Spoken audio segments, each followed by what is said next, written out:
Good evening, I'm Liyana Hassanel. Welcome to Bizworld. Finance Minister Datuk Seri Tengku Zafrul Abdul Aziz has urged development financial institutions, DFIs, to give their full support to the country during the recovery period. In a statement, he said this was in line with the spirit of Keluarga Malaysia.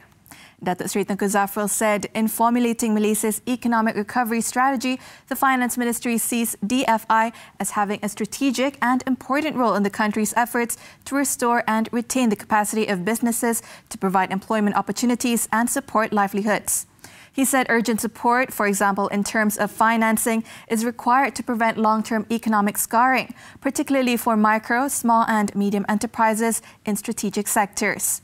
He added the proposal will be further examined in preparation for Budget 2022.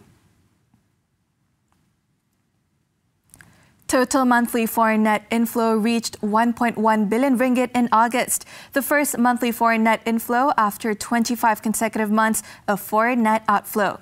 Bank Islam Malaysia economist Adam Muhammad Rahim said this was the largest daily foreign net inflow recorded so far this year.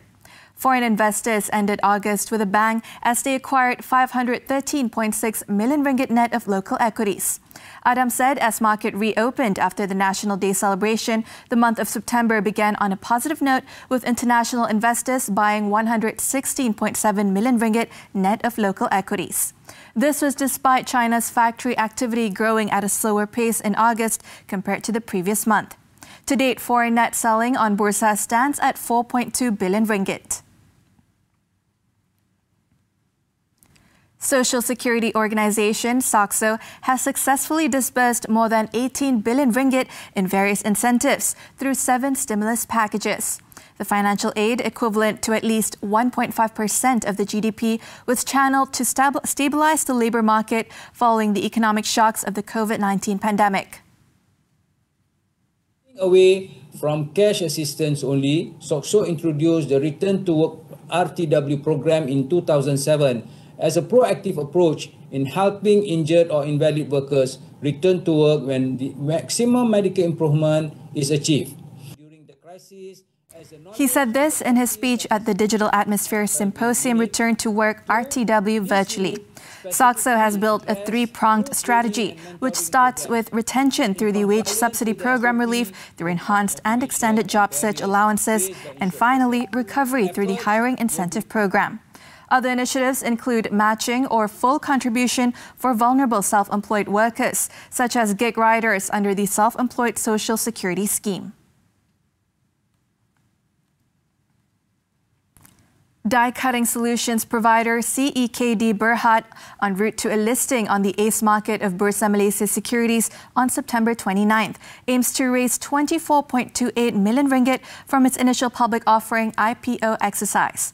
Its managing director, Yap Kai Ning, said the IPO involves the public issue of 50.59 million new shares at the price of 48 cents per share.